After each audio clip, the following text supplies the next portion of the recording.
Do you want to have your best year yet on YouTube? Would you like to turn who you are, what you stand for, into a YouTube channel? Share your knowledge, your skills, your wisdom, your experience and expertise. But actually, all these gurus have been saying you must have a niche. Well, do you know what? I'm here to fight against that and give you the best 2025 of your life. How? 3 simple steps. Back in June 2024, let's give some history to this. I launched a video. I had about 500 subscribers, and it was a video saying, don't niche down, you are the niche. I'll put the thumbnail around here somewhere. The importance of that video saw that people really could lean into being themselves, loving what they do and who they are and what they stand for. And actually, do you know what? Pulling people towards us.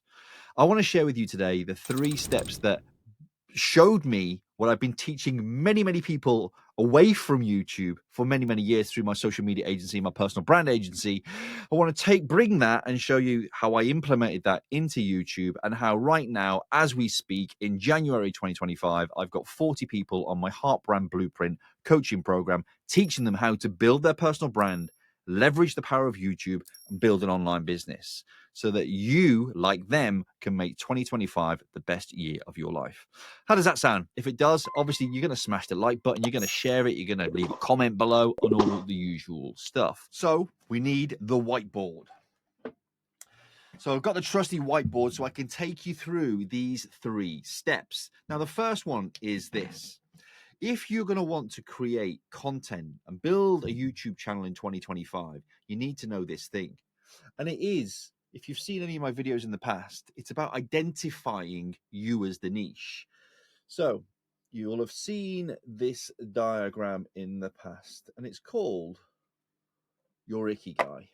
And what we want to identify is the things that you love, the things the world needs, something you can be paid for, and what you are good at. Essentially, what you're going to create is a list here, a list, and a list. 4 lists identifying these things so we can create a flywheel, a common thread that goes through them all. This way, what happens is you create your content pillars. So let me give you an example and some context as to what you see on my channel and how you see me growing and why this is so important. So my pillars, if you will, go like this. What I love is content. That's why you see me on video, YouTube and everywhere else creating content, but I do it in a process called conscious content. I'm consciously communicating with you. So let's put C up here for content. We're going to go around in the face of a clock, and this one leads into the next one. So let's say 12 o'clock leads to 3 o'clock. And this one here is another C.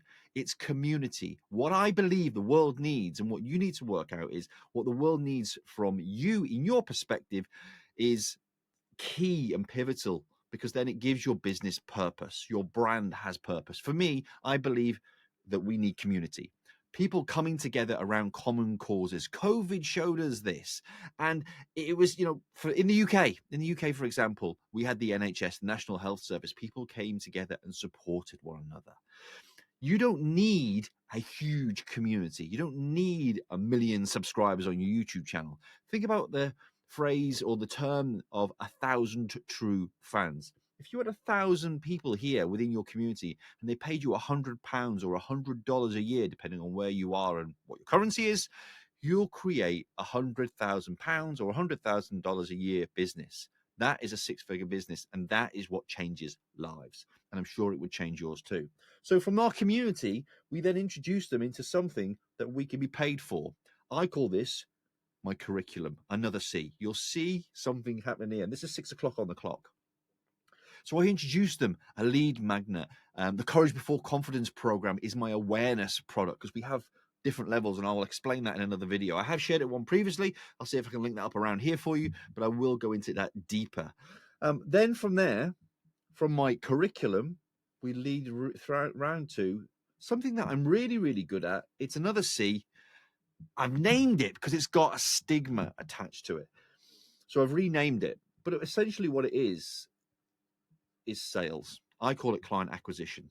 And I'm going to take you through this model. This is a flywheel, traditional sales funnel. And then it leads back up here if you don't come into here.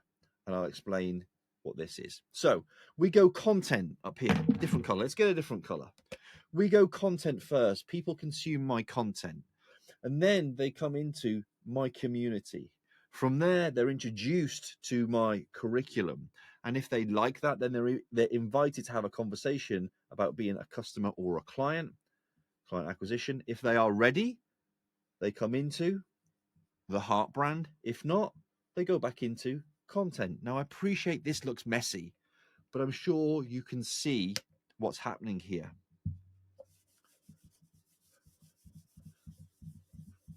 And that is this: content, community, curriculum, client. Does it happen there? Are they ready? Are they ready? Because it's not about me trying to force the sale. It's about you being ready. It's an invitation. Because a traditional sales funnel, okay, just piles people in, and there's a reason they don't work all of the time. They have their purpose. But the thing is, 10% of your audience are aware, problem aware, and know they need a solution from you. Then you have the other end, 10% are ready to buy. 80% in the middle need nurturing. A sales funnel doesn't nurture. A flywheel nurtures. So that is the reason we look on building your Ikigai first, because what happens then is once you have these, what you love, what the world needs, what you can be paid for, and what you're good at, once you identify these themes, you then have your 4 content pillars. You have your 4 content pillars, and then everything in the future should come under those 4 content pillars, so people know what they're getting from you when they come to your YouTube channel. Okay, so now we have 4 content pillars. Let's go to step number 2, and step number 2 is really simple, really quick. If you have 4 content pillars, okay, for me it's content, it's then community, it's then curriculum, and it's clients. All of my content is then based on these 4 themes. So I make content about creating content, videos and live streams and kit and all that stuff that relates to content. I then create content around how to build a community, whether that be a following, an email list, engaging in your comments to raise your awareness of your content, all manner of things. How to build a Facebook group, because we have one of those too. There's a link in the description below. You can come and join us and hang out. And then we've got curriculum, online courses, ebooks, the whole customer journey. I can make content on all of that to help you too. And then clients, how to sell through social media. Do you know right now you're being sold to? Doesn't feel like a sale though. It's an invitation, because I'm leading with lots of value, giving away everything that I know on this specific subject, and any opportunity for me to create a sale is done through an invitation. You get to decide, not me. So therefore, I've got 4 content pillars. Now, if I made 13 videos on this one, 13 videos about this, and 13 videos here, and 13 here, I've now got 52 videos, 1 video a week for a year. I now know the themes in which I'm creating content on, and then all you need to do is go and do something which is in our Heart brand blueprint, which is a simple process, and that is identify your 4 pillars, your 13 videos, and answer frequently asked questions on those. If you answered the frequently asked questions on your 4 pillars and your 13 videos, or your 13 topics were frequently asked questions, then you've got a year's worth of content which is actually being searched for. And the great thing is, once you've made those pieces of content, you can grab the idea, drop that into YouTube search and see who's making content similar to you. And then you can make a better version. How do you make a better version? I want to share something with you. I've not seen anyone else offer up in regards to making a video better and improving on somebody else's video. Go to YouTube with one of your frequently asked questions based on the video that you've made, drop it in search, find out what comes out over here, and then grab all of the comments from that video, drop it into AI, something like ChatGPT, and ask AI to review all the comments and find out what the audience, the commenters, are saying they would like, which isn't in the video, or that what they feel is missing. And then you remake the video from your perspective, modeling the title and thumbnail, but now you give them what they wanted from the comments. This is human data. It's the best data you're ever going to get. Not a lot of people will actually want to tell you that. They want to charge you about $5,000 for that process. So now we've got step one, which is your Ikigai. We've now got step two, which is your 4 pillars and 52 video ideas from FAQs. And now we need step number 3, a framework, so that you can create the video. Well, let me give you one that all of my clients are using right now in the Heart Brand Blueprint. And literally before I started creating this video for you, I was getting screenshots sent to me. First video in months, lady's done. And she's just got 1,800 views on it. And it's like, wow, you got John who's getting ones of tens and creating his own outliers through this framework. And it is so simple. And you can use this for every video you ever make, every piece of content you ever make. The video needs this. I call it the HAMSTER framework because H stands for hook. You need a hook. Tell them what they're going to get. Deliver on the promise that you put on the packaging, the title and the thumbnail. Go straight in. Tell them what they're going to get.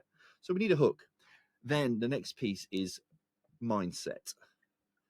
Now, what I do here is we ask a question. Maybe 1 question, 2 questions, 3 questions. Get the person who's watching the video to think. Relate the first question to the hook, and then the second question to the broader topic of the video. Why? You get them thinking. Whilst they're thinking, they're continuing to watch. You're improving that first 30 seconds of your YouTube video, and your watch time is going up. Next piece, the most important, I think, is story. Tell them a story. Pull them into you. Share some milestones that you've gone through, maybe your backstory, the hero's journey, whatever it might be. But tell a story which relates to the hook, leads from the question, and leads them into the next step, which is the thing that you are going to teach. Okay, a teaching point. Ideally, one thing. Teach one thing. Why just one? Because it leaves the viewer wanting more and they come back to watch future video content. And secondly, you don't overwhelm them. And then the final thing